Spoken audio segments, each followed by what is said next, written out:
Hey guys, so today we're going to do 1.8, which is solving inequality. So the first example says solving the linear inequality, express the solution using interval notation and graph the solution set. So with A, first we're going to subtract 6x on both sides, and then we get negative 3x plus 11 is less than or equal to 8.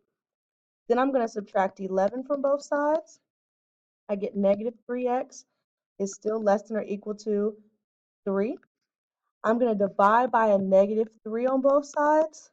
But when you divide by a negative, you have to flip this sign, which means we now have x is greater than or equal to negative 1.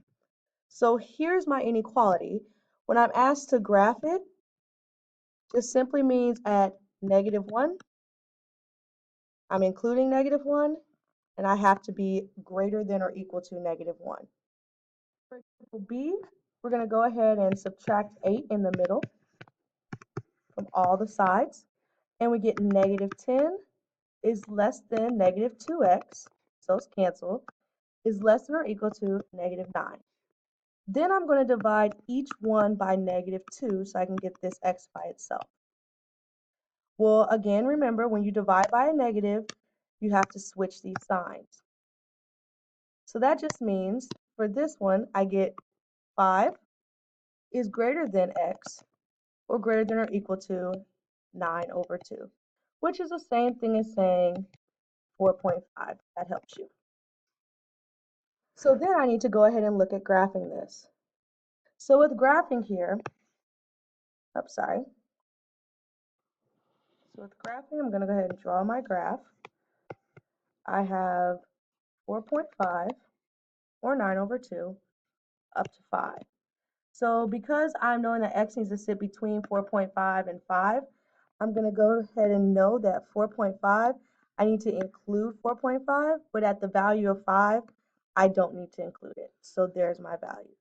You could also rewrite this as 4.5 is greater than or less than or equal to x, less than or equal to 5, so that you can graph it a little better. Next page just simply talks about how you can actually solve nonlinear inequalities. So we're going to move all terms to one side, factor, find that interval, and then we're going to make a table or a diagram, which is our testing our values point to see if it's true or false. And then we're going to actually solve our solution for our inequality.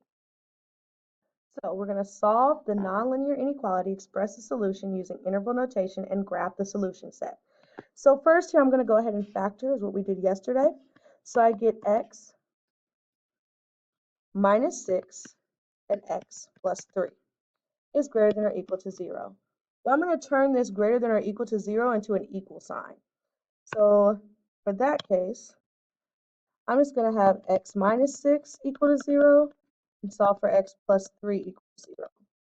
And when I do that, I get x equals 6 and x equals negative 3. Well, at this point, I also now have to kind of graph where these lines or points would lie.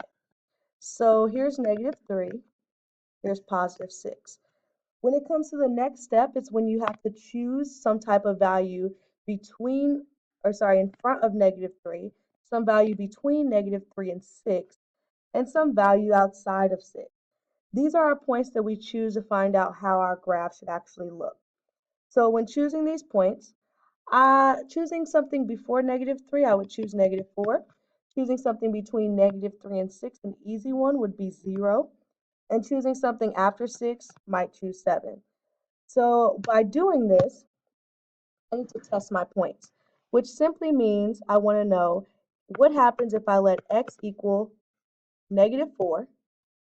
What does that look like? That means I get 16 plus 12 minus 18, and that has to be less than or equal to 0. So I'm taking my negative 4 and plugging it into this original equation right here. So 16 plus 12 minus 18 has to be less than or equal to 0 for it to be true. But when I add these up, I get 10 is less than or equal to 0. And that's indeed a false statement. So I'm just going to put false above that. Then I have to look at my next section, which is in the middle. What if I let x equal 0? Let's say you plug it in. You get 0 squared which is 0, minus 0, because 3 times 0 is 0, minus 18, and that has to be less than or equal to 0. Well, in case in our facts is negative 18 is less than or equal to 0, that is a true statement. So we're just going to put a T above there. The next thing and the last one I'm going to look at is what if I let x equal 7? If I do so, 7 squared gives me 49, minus 7 times 3 is 21, minus 18, and that has to be less than or equal to 0. Well, if I add these values up, I get 10, and that's not less than or equal to 0. So in this case, this is a false statement. So everything that goes on that's true is all the portion inside here. So this tells me that that's how my graph should look when I graph it. So the question, remember, says to using the interval notation and graph the solution set. So graphing it, I'm going to plot my -3 and 6. And because I already found out that these values are included, I can include the -3, and I can also include 6. And everything that's highlighted in blue, I want to also include. So this is what the graph will look like for interval notation. And then when I'm asked to actually write it in a notation for a ordered pair, I would write it as -3, 6. Let's look at example 3. It says solve the nonlinear inequality, express the solution using interval notation, and graph the solution set. So very similar to the last problem. However, I'm going to go ahead and move this 1 over to the other side so I have a trinomial position. So I have 2x squared plus x minus 1 is still greater than or equal to 0. Then I begin to factor this. So by factoring, I get 2x minus 1 and x plus 1. So I'm going to go ahead and set these two equal to 0 like I did last time. And I know now that x is equal to a half and x is also equal to -1. So I need to test these points. So at this point, I'm going to go ahead and draw my graph, and I'm going to plot the point of -1 and a half. I need to now choose some points. So I'm going to choose a point out here, and let me choose it to be -2. I'll choose a point in here to test and 0, and I'll choose a point out here to test, and I'll make that maybe 1. So at this point, I'm going to go ahead and test those values. So what happens if I let x equal -2? If I go ahead and test that, I get 2 times 4, or 2 squared, minus 2 plus 1 has to be greater than or equal to 0. Well, I get 7, and 7 is actually greater than or equal to 0, sorry. So that means that this statement is true. Then I want to try and test the point of 0. So what if I let x equal 0? Go over here. If I let x equal 0, I get 2 times 0 minus 0 minus 1 has to be greater than or equal to 0. Well, -1 is not greater than or equal to 0, so that makes this statement false. My last one that I'm going to choose is 1. So what if I let x equal 1? I plug it in, I get 2 times 1 squared plus 1 minus 1. It has to be greater than or equal to 0. So with that, I get 2 plus 1 minus 1 is greater than or equal to 0. Those cancel, and 2 greater than or equal to 0.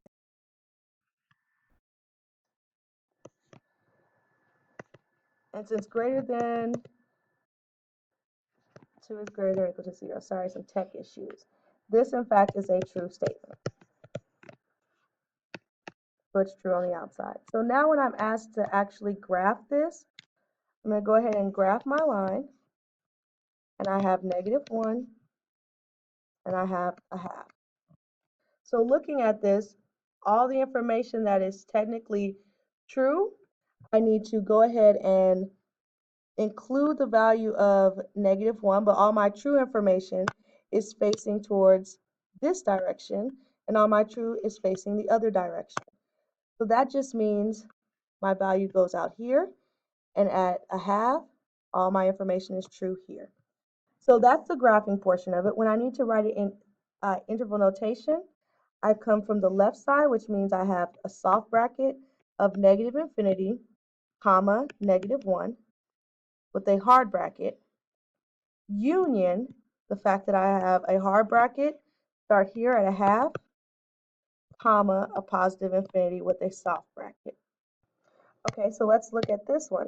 It says solve the nonlinear expression. We're also expressing it in interval notation and graphing that solution set. However, we kind of have a trinomial set up here. So I'm going to go ahead and set these all equal to 0. So x minus 2 equals 0, x minus 3 equals 0, and x plus 1 equals 0.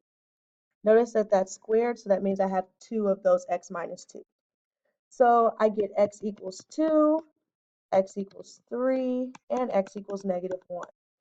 So same concept, I need to go ahead and draw my graph to be -1, 2, and 3. Then I'm going to go ahead and pick my points here. I'm going to choose -2, 0, 2.5, and 4. So I'm going to leave it up to you to test these values, show some work. So if I test these values, if I let x equal 2, or sorry, -2, then that comes out to be a false statement. If I let x equal 0, that comes out to be a true statement. If I let x equal 2.5, that also comes out to be a true statement. And if I let x equal 4, that comes out to be a false statement. So I'll let you do that work on your own. So based on this, now I have to realize that I have my true statement sitting in the middle. And I'm also going to include those values of -1 and 3 because those are my zeros. So when I graph this, I have -1, 2, and 3. So I have a hard bracket at -1 and a hard bracket at 3, and I'm just going to draw my line and include it. So my ordered pair or my interval notation would read hard bracket -1, comma, 3 hard bracket. All right, here's the last question. We're still expressing the solutions using interval notation and graphing the solution. So I'm going to go ahead and bring this 3 over to the other side. So I'll get 2x plus 1 over x minus 5 minus 3 is less than or equal to, less than or equal to 0. Then I'm going to go ahead and change some things up. I need to write a common denominator. So I'm going to multiply top and bottom by x minus 5.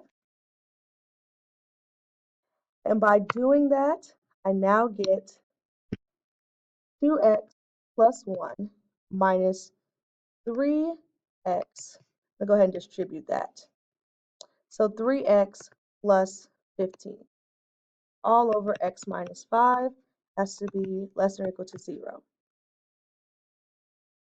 So what this looks like, meaning I simplify all of the numerator, and I get -x plus 16 over x minus 5 has to be greater than or equal to 0. Then I'm going to go ahead and set the numerator and the denominator equal to 0. So I'd get -x plus 16, set that equal to 0 as my numerator. Then I'm going to set the denominator of x minus 5, set that equal to 0 as well. When I solve for this, I get x equals 16. When I solve for this, I get x equals 5. These are my two testing points. So at this point, I'm going to draw my graph. I get 5 here and 16 here. And I'm going to choose some points. I'm going to choose 0 and 6, and I'll choose 17. So again, I'm going to leave it up to you to do your math and see if these work out. But in the future, so x equals 0, fast forward it, that means that it's going to be a true statement. If x equals 6, it's going to make that statement false. And if x equals 17, that's going to make that statement true. So I have a true, a false, and a true. So now I need to go ahead and graph this because it asked me to graph. So I have here, your graph should look like this, and then your interval should look like this. And then this should look like this for your intervals. That's it for this lesson. We're going to move over to the next lesson.